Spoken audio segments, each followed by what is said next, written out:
Hey everybody, welcome to the Circle of Hope online meeting. We're here together across the whole Delaware River watershed and far beyond. I know for a fact there are people tuning in from all across the country and maybe even in other countries. That's one of the neat things about this moment. Even though the moment is terrible, we have the opportunity to be together in special ways. So we want to spend some time together, about an hour together, with opportunities to dialogue and to pray and to sing together even. That's one of the reasons why we needed to be together here in our space at 1125 South Broad Street, where regularly we rent out this beautiful space for parties and stuff and cool cultural opportunities, but we can't run certain spaces right now because of the quarantine. So we're using it for what it's worth, and we're glad that you are here with us by being there with us and connected through the live stream. To participate in the live stream today, you're gonna need to get on the live chat. If you're watching on your phone or your computer, there's gonna be an option where you can turn on the live chat on this live stream. I'm not exactly sure where it is because it's already turned on my phone and I didn't take the time to figure out how to turn it off.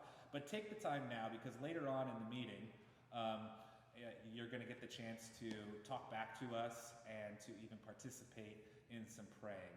So do that, please. And also here, as we're getting started, we want to know that you're here. We are Circle of Hope. We are a body of Christ. We are the church 24/7. And every person here that's watching matters to us, the pastors, That's right. and to everyone. We're connected. So we want to know that you're here. We're not really just interested in how many people watch this video. That's too anonymous. So if you didn't already, go to circleofhope.net/online meeting and fill out that form just telling us that you are here.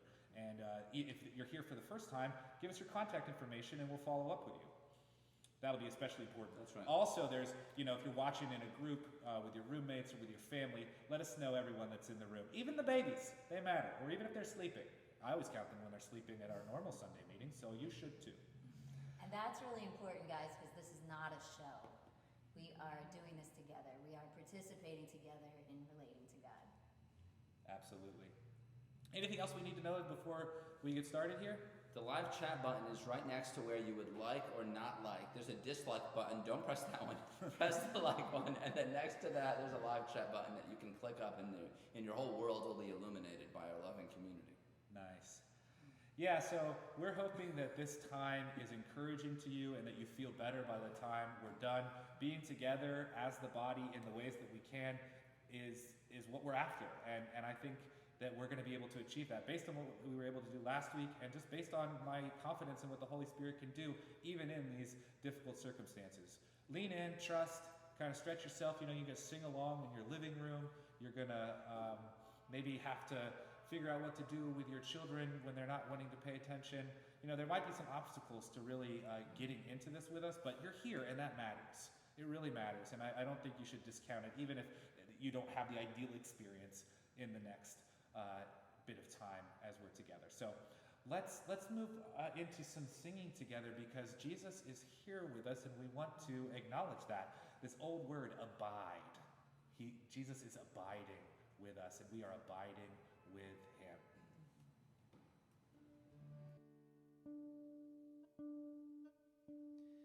Abide with me. Fast falls the eventide, the darkness deepens, Lord, with me abide. When other helpers fail and comforts flee, help of the helpless, oh, abide with me.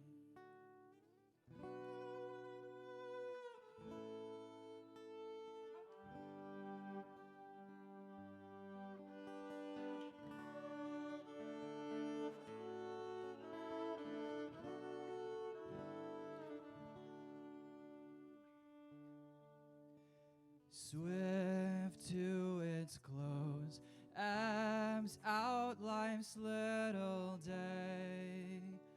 Earth's joys grow dim, its glories pass away. Change and decay in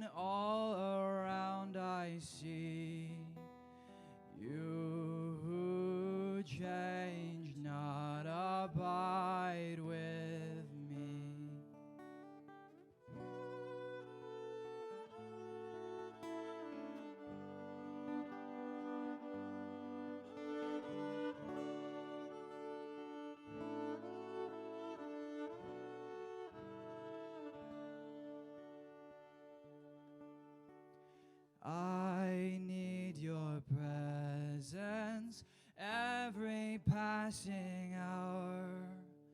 What but your grace can foil the tempter's power?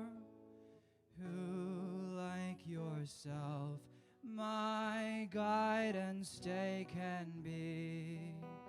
Through cloud and sunshine, oh, abide with me.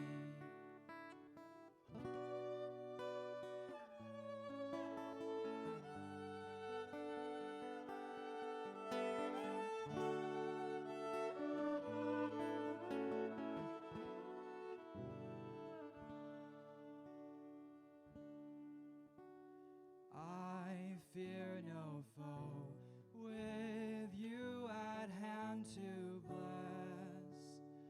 Ills have no weight and tears no bitterness.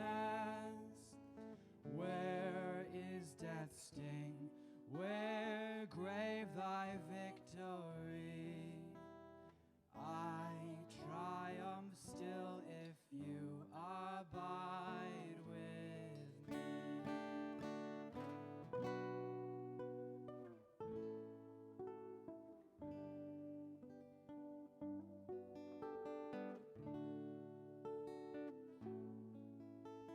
Abide with me.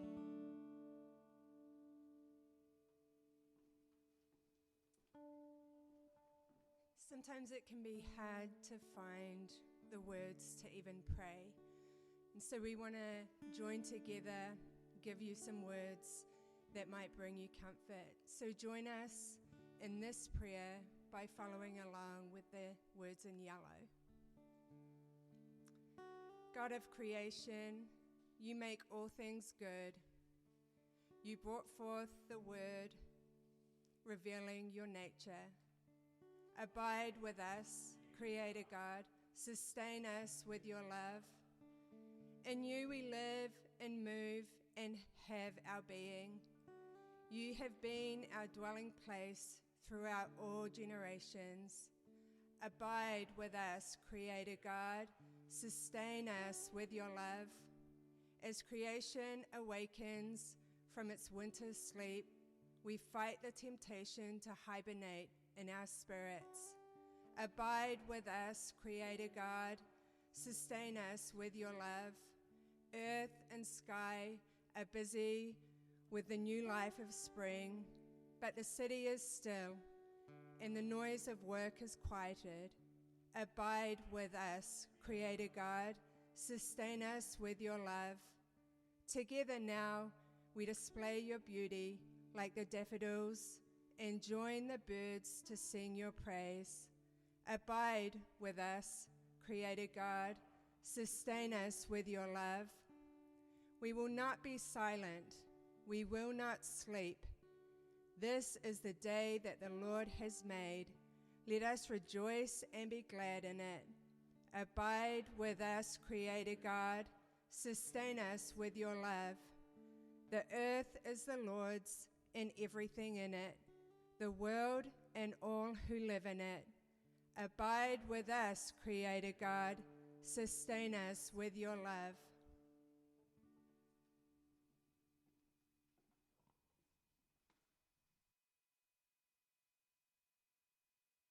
Lent, which is this wonderful time that leads up to Easter. And part of our Lenten discipline this year is confession, which is a spiritual discipline for all year round. But it really helps us, I think, as a release. It feels like a release to confess our experiences to God and in the safety with one another. So we want to warm up here today in this hour we have together with some stories of confession. And we're thinking particularly this week about how God is making all things right in the earth. And so here's my story and my confession. At the beginning of the week, this week, I was motivated to conserve all the resources that I could in our buildings and in my house. I was feeling this recession coming. We're in the midst of this quarantine. We're fighting this pandemic. And so I was going around around and reprogramming thermostats and cleaning everything to protect the people I love, and just trying to think of all the ways that I could save gas and electric and heat and food and money to keep people healthy and to help us get through this time. And I wore myself out.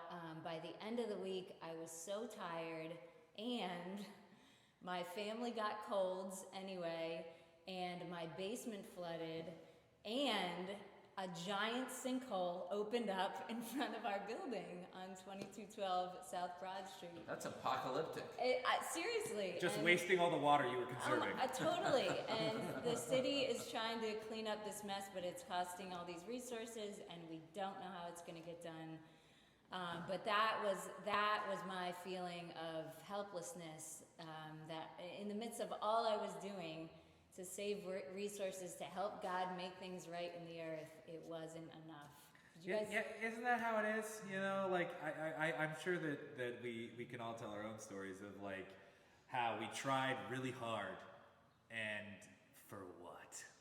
You know, that feeling of for what? Like that's the feeling. Ah, gosh, I hate that. It matters, but it never feels like it's enough. Yeah, like we're on a treadmill. You know, like is this? You know, I'm just gonna keep running. Am I just gonna keep running forever? Like the desperation that comes from that. Yeah. Yeah, there's a lot to be made right in the earth, and we're thinking and praying about that this week. And I think in the next couple of minutes, as we continue to sing, I invite you to confess your own feelings of helplessness or whatever it is you're dealing with right now in this moment of time. Tell God about it. You could even tell the people that are with you, if anybody's there with you in the room. Let it out. Tell that story. Tell God how you're feeling. Because I think this moment is really about getting to know Jesus in deeper ways as Savior and Provider, and being called into greater trust. That's how our sense of helplessness can be met by God. Let's try this next song. It's about that freedom that's coming to us. Freedom is coming,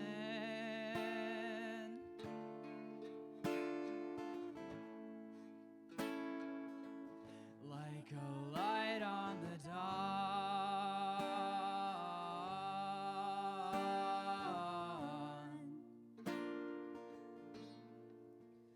Jesus breaks our chains.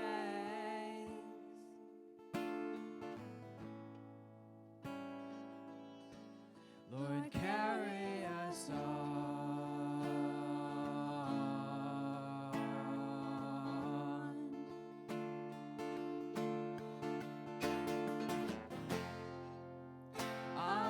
Alleluia, we've trouble.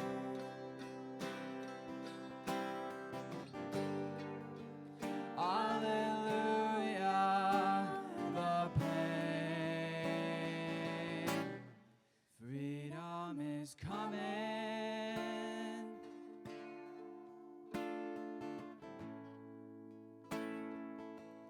Like a light on the dawn.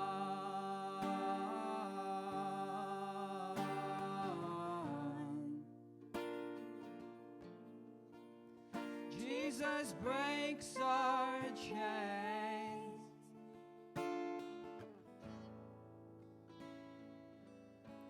Lord, carry us on.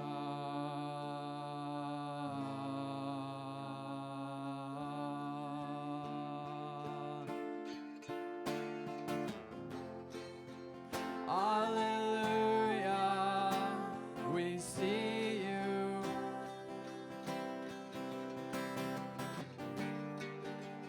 Alleluia, the fame.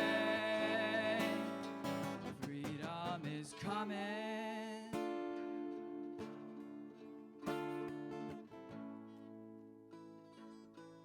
Like a light on the dawn.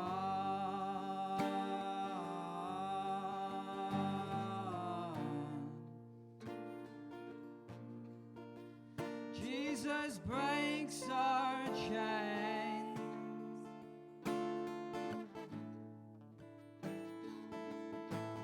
Lord, carry us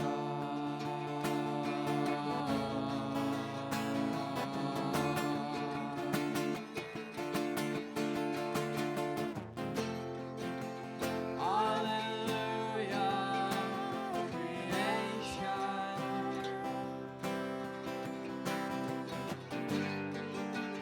Hallelujah, the cross. Freedom is coming. I don't know about you, but I felt unfree in my body this week, held a lot of anxiety. So we want to practice together letting some of that go and making more space for God to come near. So find a comfortable position and close your eyes or lower your gaze. You don't need to look at me, just listen for my voice. And take a couple of deep breaths in your nose and out your mouth.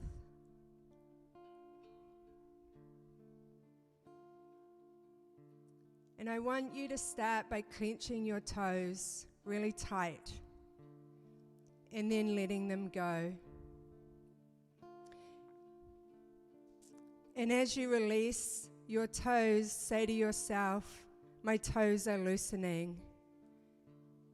And then say, my toes are completely loosened.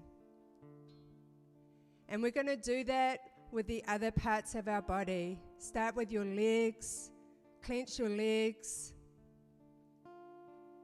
and release them. Clench your abdomen and release it. Clench your lower back and release it. Clench your arms and release them. Clench your hands and release them. Clench your chest and release it. Clench your shoulders and your upper back and release them. Clench your head and your face and release them.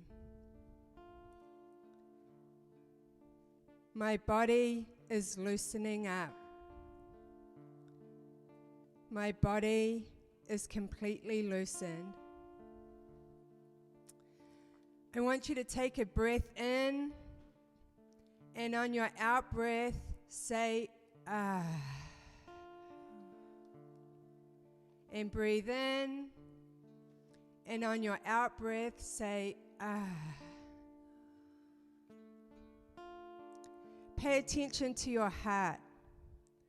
What is clenched? What is your heart clenched to today? Notice your clenched heart and begin to release it. My heart is loosening. My heart is completely loosened. Pay attention to your mind. What is your mind clenched to today? Notice your clenched mind on the thoughts and fears and preoccupations that don't make space for God, and begin to release the thing your mind is clenched to. Take a breath in, and on your out breath, say, ah.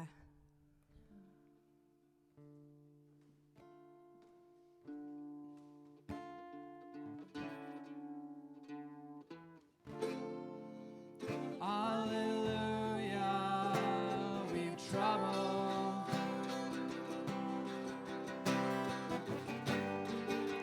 Hallelujah,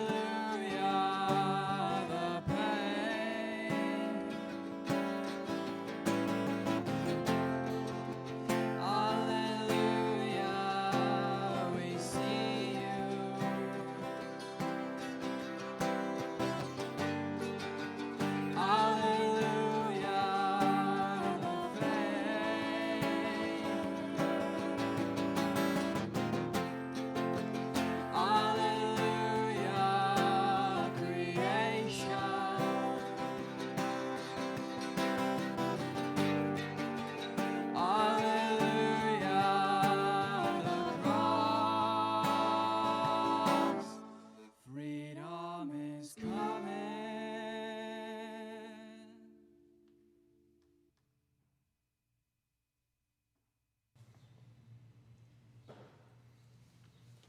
One of the things we want you to experience during this season of Lent, I'm Johnny, by the way, this fourth Sunday in Lent, is that God is making things right. And I really feel that right now. And maybe your life is kind of like what Rachel just described, full of obstacles and full of problems. Maybe? Well, yeah, this is a global We're all pandemic in we're this experiencing, together. and we did not expect. We didn't come up with this theme with COVID-19 even being a reality. It was a long time ago that we did, and yet again, we look to the cross. We look to Jesus, the crucifixion, really, the center of Lent here, as the way that God is making things right.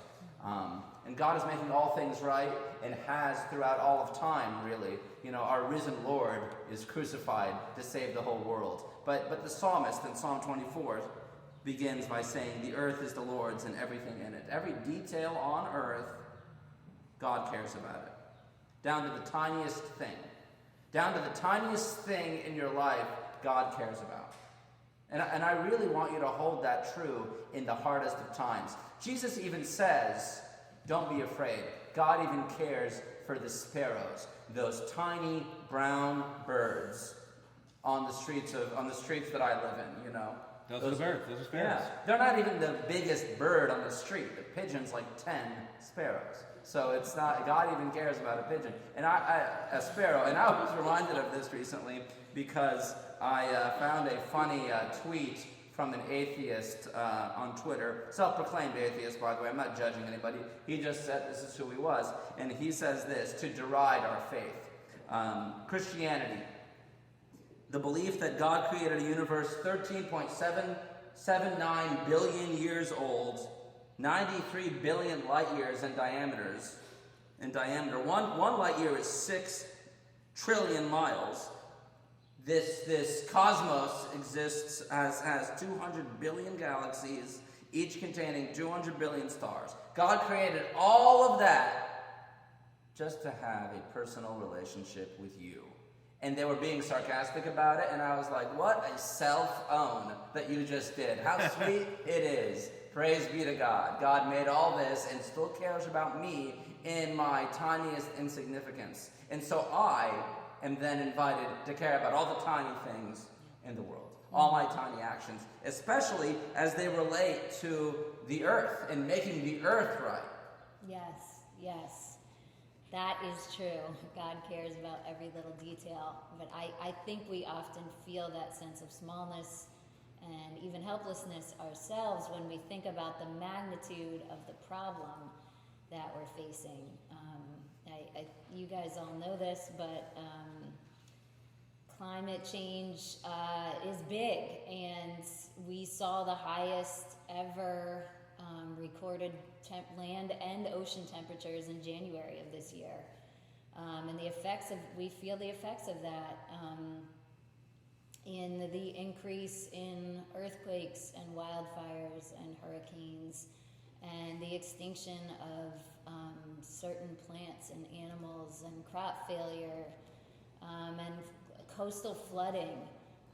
It's big, and I think it's easy to, and I think then that sense of scarcity kind of keeps growing around the world, and then causes more conflict and war, which greater damages the earth. And I think it's easy to feel helpless in the midst of that, even as we make changes in our lives to live more simply and make conscious consumer choices. It's still easy to feel small. And that confession of our smallness, I think, can be really good, though, if it turns us to the Creator, to be reminded that God is making everything right, and that our tiny acts of love and nurture and care and conservation and generosity with each other really matter. They really make a difference.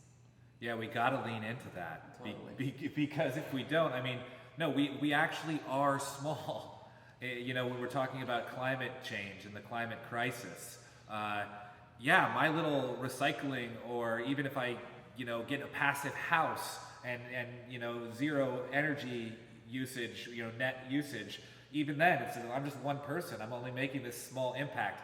And I think that we're plagued by this sense of well, if I can't fix it myself, then why bother? That same kind of like what you were talking about with your story, that same feeling of like, ugh, like I just can't do it. Like I think we apply that to ourselves often, and then we're stuck not being able to do anything. Isn't that part of the problem that we're even facing now? That we think that there's something told to us that we're responsible for the whole world. So I'm responsible for climate change individually, and some of you feel I'm responsible for the COVID-19 pandemic. So I feel helpless being stuck at home. That kind of hyper responsibility. That's so condemning, isn't it? Yeah, that's part of what we need to be saved from. Yeah, absolutely. And so we confess, no, I'm not that big. And again, confession is the key here for Lent. It's the way that we're going to get through this. We're confessing not just our personal sense of guilt, like I touched that door handle and I didn't wipe it off, or but you should do. Well, yeah, no, but just just everything, or I drove a car that uses gasoline, and so why bother? I think that Jesus probably would have if he was applying that logic to his work here on earth, it would have been similarly kind of like why bother work, because Jesus, he died. We're walking towards the cross, and it's all about walking towards Jesus' death, which for us living 2,000 years later as Christians in Western civilization, which has been incredibly influenced by the Christian story, the cross is like this monumental thing, and it's on top of tons of buildings, and it's lit up all over the world, and it's like, oh, the cross, it's this thing. But really, Jesus is just an insignificant criminal like all the rest, dead in the backwater of a Roman Empire that couldn't care very much at all for where he lives, except that it's like part of some trade route to get stuff to the center in Rome. He's nothing. He's nobody. And everyone thought when he died that he was nobody too. Only the Jews and their court were they were interested in him for his potential heresy or something like that. But the emperor's just not the emperor, the governor's just washing his hands. This story, he's just well, whatever. Pilate's kind of falls to the temptation. Pontius Pilate, the governor of Palestine that ordered the execution of Jesus. He's just, well, okay. And I think we feel that way a lot. That, well, okay, fine, I'll go along with this. But Jesus rose from the dead. Jesus rose from the dead, and that is not a repeatable thing, or at least not yet, not until he brings us all into the resurrection, which is where we're headed, where we're hoping. What our faith and what our practice for Lent is all about is trusting Jesus. And in the meantime, how do we hold the tension of that insignificance, that feeling?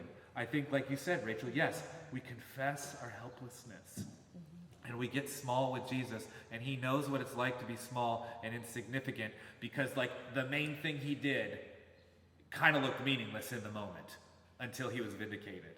But there again, what we're doing in Lent is we're pausing with the cross, and we're saying, yep, this tension, this feeling, this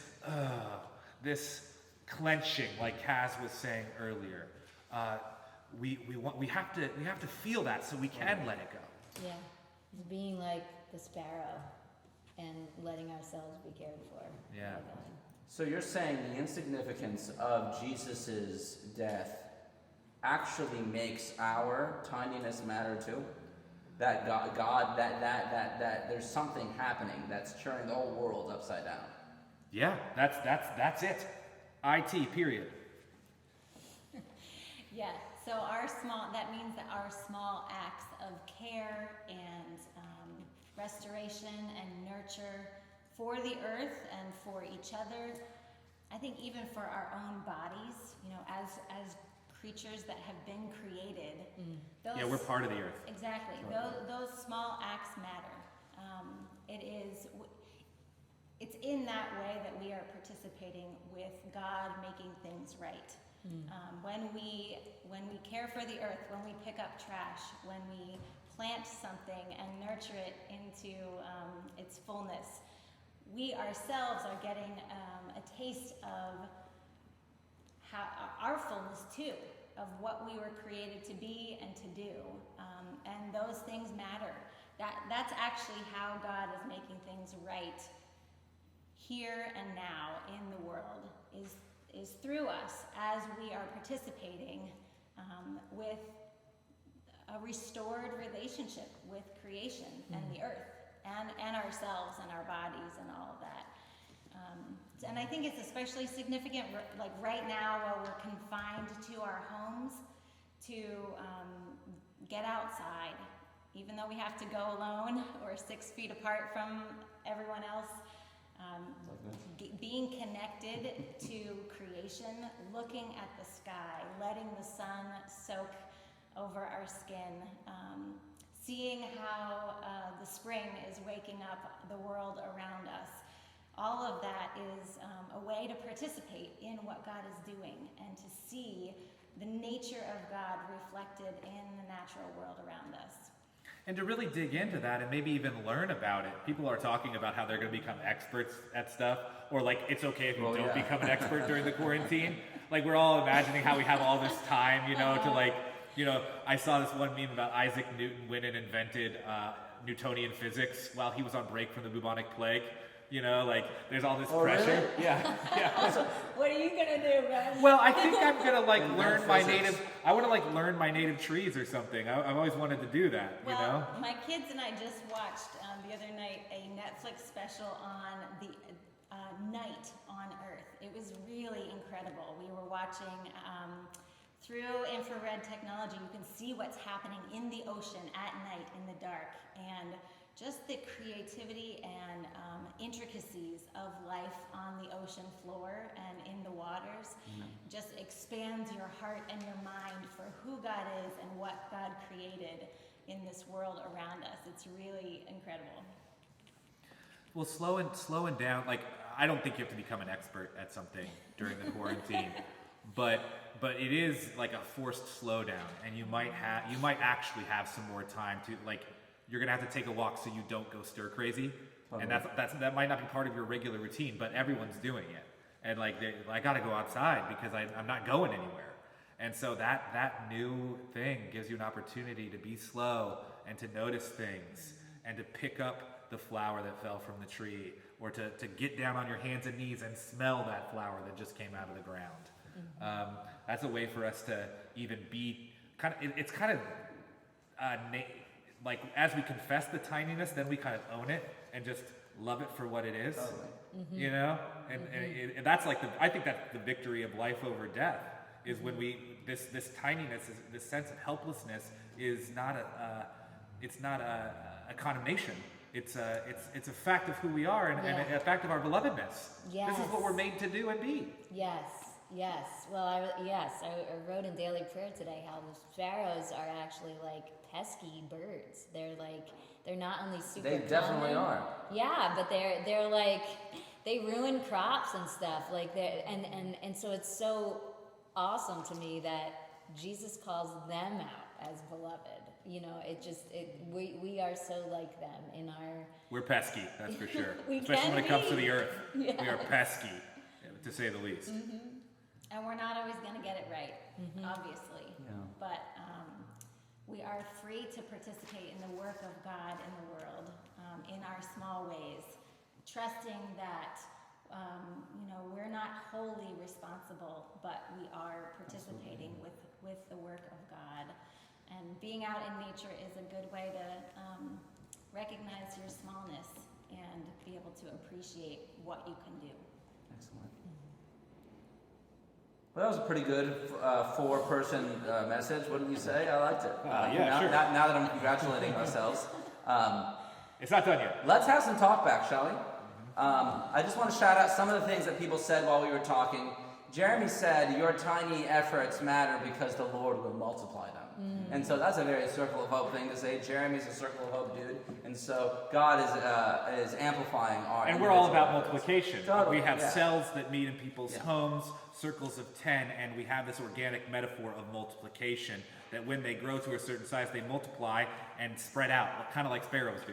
And a few weeks ago, we had a Doing Theology event on climate change, which will, by the way, be featured in the New Yorker. Pay attention to that amid all the COVID-19 news. That's coming out. But Kristen Snow helps lead the Watershed Discipleship team. They had a 2-hour meeting this morning, and they invited you to join them. So look at the live chat there and see how you can get connected. Oh, they had a live chat on the Watershed Discipleship? She mentioned it in the live chat. It's conceivable that they had some sort of digital means for communicating, which I think they did. Oh, but they didn't record it, and I could go watch their conversation. I don't know, but maybe they'll comment here.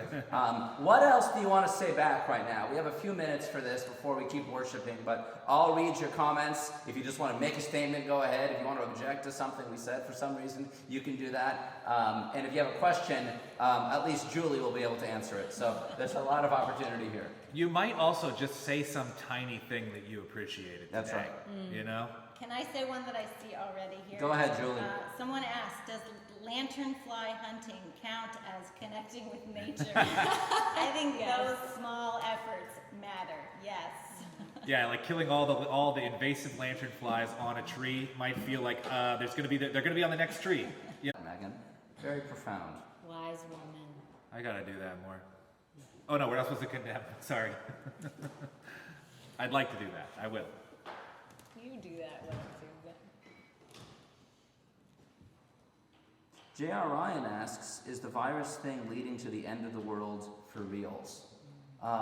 It is definitely ending parts of the world, J.R., and I think that we will get through it, but this is a serious thing, and we soberly pray that we can get through it quickly and that a minimum of lives are lost as a result. And we in Circle of Hope, just in this meeting right now and in whatever adaptation we choose in the future, is a direct response to making this pandemic as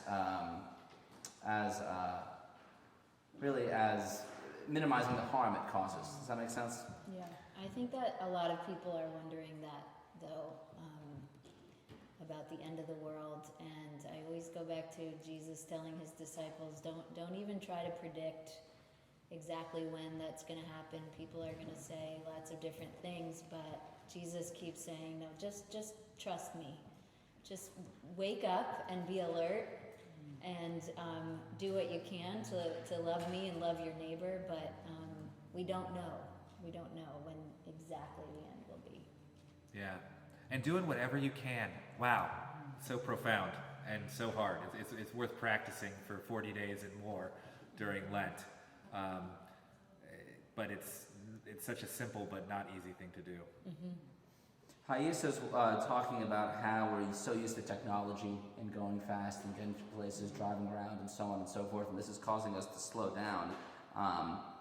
And she likes what Ben is saying about slowing down, taking time to touch the earth and smell the flowers. And maybe this rate of life that we're living in now will inform how we live in the future. You know, maybe somehow our response to the pandemic will disciple us some way, and that God is there too. Wouldn't that be something? Oh my gosh, yes, that is a great point, Johnny and Haisa, because it's that faster, more and more, supersize everything that got us, that destroys the earth.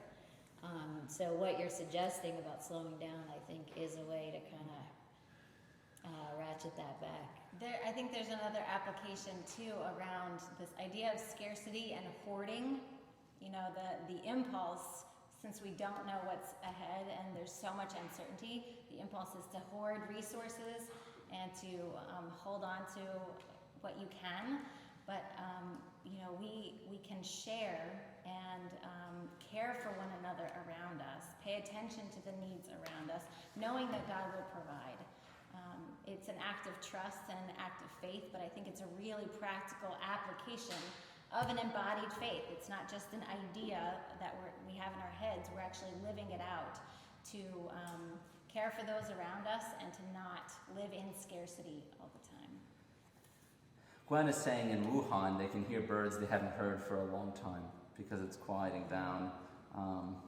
Kate's saying, I remind myself that there have been so many times that the earth must have, that we felt this way over the last 2,000 years.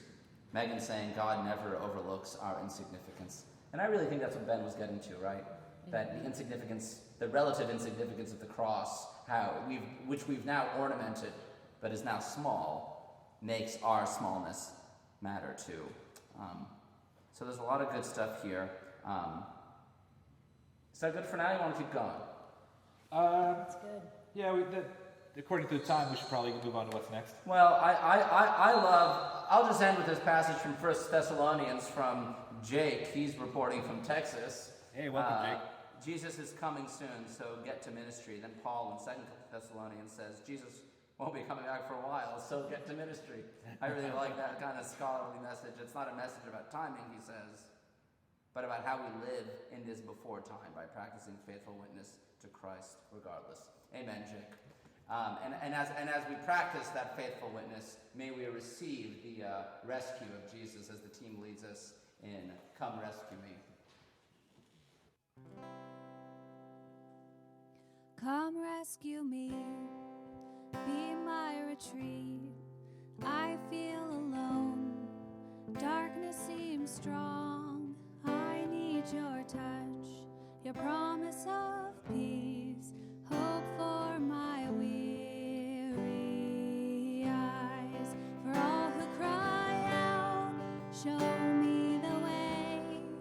I've seen your love, mighty to save. You are the light, life to these bones. I am your child, you rescue me. Come rescue me, be my retreat. I feel alone, darkness seems strong. I need your touch, your promise of peace, hope for my weary eyes. For all who cry out, show me the way. I've seen your love, mighty to save. You are the light, life to these bones. I am your child, you rescue me. We want to invite you to imagine yourself being held by God.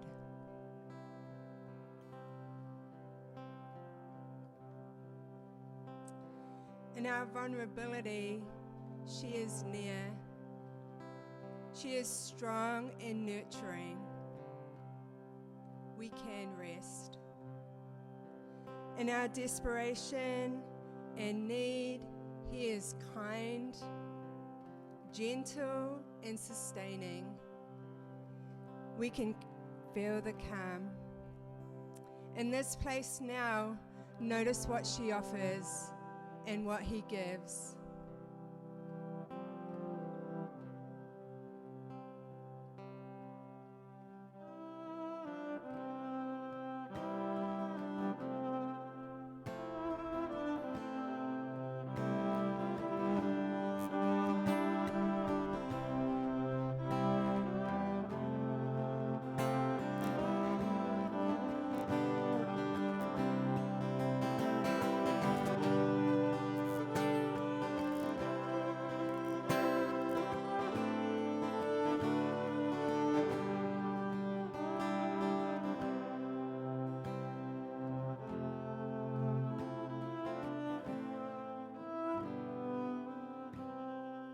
Come rescue me, be my retreat. I feel alone, darkness seems strong. I need your touch, your promise of peace, hope for my weary eyes. For all who cry out, show me the way. I've seen your love, mighty to save. You are the light, life to these bones. I am your child, you rescue me. Let's share together now, right in the text box, what you're receiving from God. As you read one another's gifts, notice what resonates with you And let it be an amplification of God for each of us now. Go ahead and write it. Let us see what God is giving us.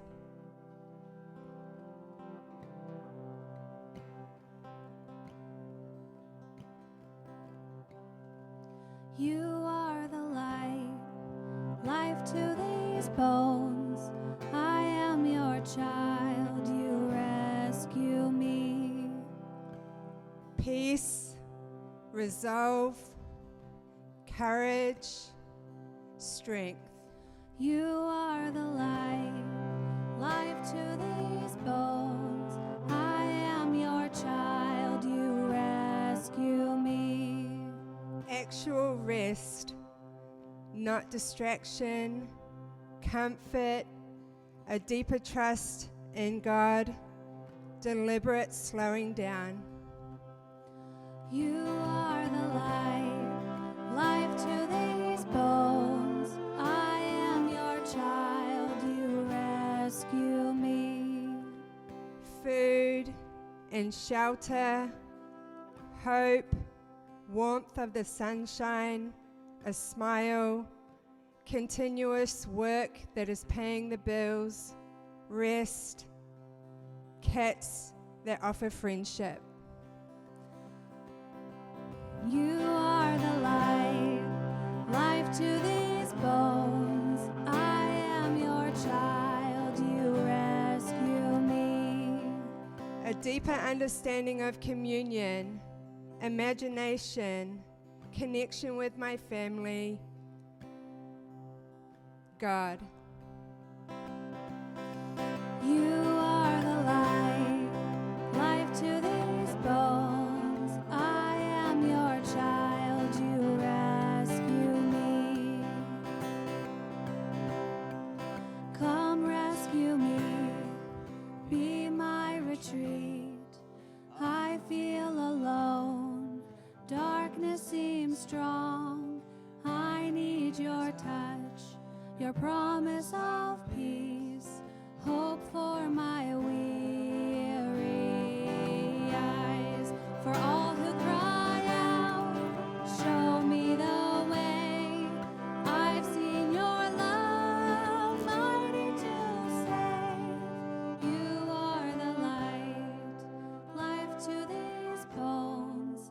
I am your child, you rescue me.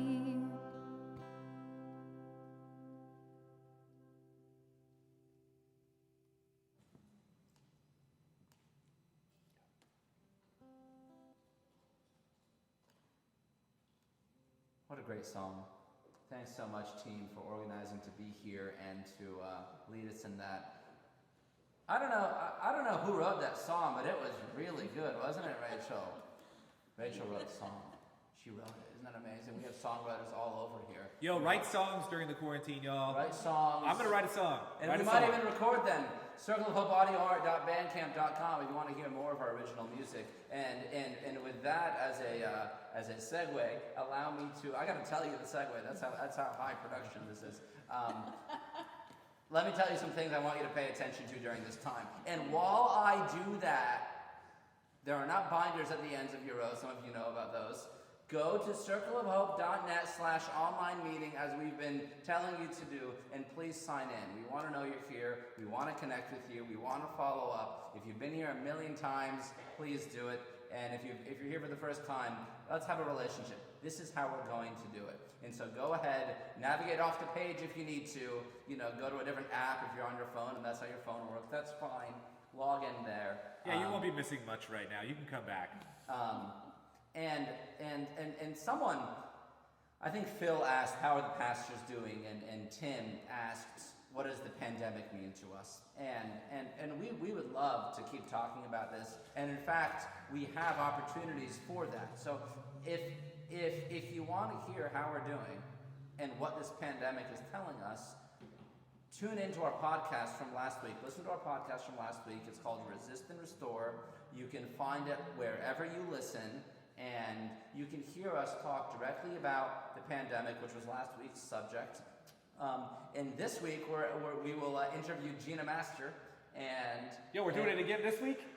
Or next week, right? That's when it is. No, I think we're rolling them out. It's pandemic pandemic time. Double yeah, time. so now we're just gonna You're blowing the surprise. We're interviewing one of our original songwriters this week. Last week was the episode on the pandemic. So if you want to learn more about how we're experiencing it and what we've said about what God is doing, listen to the podcast Resist and Restore. It's called. And if you have more ideas for our podcast, email resistandrestorepodcast@circleofhope.net. You can also see a lot of our response already on the blogs of the Pastors Right. It'll be littered through the daily prayer this week as it was last week. Rod White has a blog. Johnny Rashid, that's me. I have a blog and I wrote about it. And our main blog also I did write about it. Yes, I wrote about it. He'll write a poem about it, I'm sure. So there's a lot of opportunities for you to stay engaged with us during the week. Next week at 5 p.m. we'll have another broadcasted meeting. We're not sure exactly what form it'll be in, but we'll be together in some way, responding as best as we can to what our public health officials are telling us. And so look forward to continuing to meet this way during this time. And let me end with this. Somebody, Debbie McIntosh, asked, sorry, and now I'm saying your name on the internet, so I don't know if that's like weird for you, but now the whole world knows who you are. Thanks, Debbie. But they should, Debbie. We love you. She was asking, how do we help people's physical and material needs during this time? And now more than ever is really an opportunity to share in our common fund. We share 10% of what you put into our common fund goes into our mutuality fund, and so we help people with needs. And there is a lot of people in need right now because of layoffs, because they're not working, and because the economy is in shambles and really struggling to be stitched back together. You know. Well, we'll see. Well, It could bounce back. It'll take some effort, in my opinion, and we're hoping the government bails us out, right? But waiting for the Senate to come to a conclusion is too costly, and so we want to help each other now with the resources that we have. So please share in the common fund to help your fellow brother and sister in Christ. That's How do they do that, Johnny? So go to circleofhope.net/sharing to do that. And Wait, slow down. Circleofhope.net. .net/sharing. Circleofhope.net/ This is another time where you want to just go over there right now, leave this broadcast, go there, because we really do need to keep this thing going. There's a link in our description about this too. Is that right? Technicians, producers, friends? Are they putting it in the chat? Should I put it in the chat right now? Yeah, put it in the chat right now. So Luke or Ben or it's in there. Thanks, Bethany.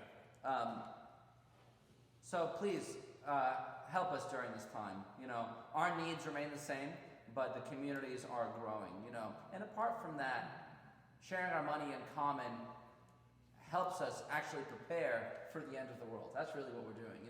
The disciples in the Jerusalem church really thought the end is near. This is happening, and so that's why they so freely shared everything they had in common. And we're modeling that example and trying to share what we can right now to help those in need. I in the face of crisis and in the face of scarcity, I still want to rely on the generosity of Jesus, who offers abundance in our moments of need. Offers abundance and even to our relative insignificance. Just to wrap the whole thing up. So, Julie, why don't you end this? Let me bless us as we go. We have died to sin. How can we live in it any longer? So walk in love and trust that God is making all things right. Amen.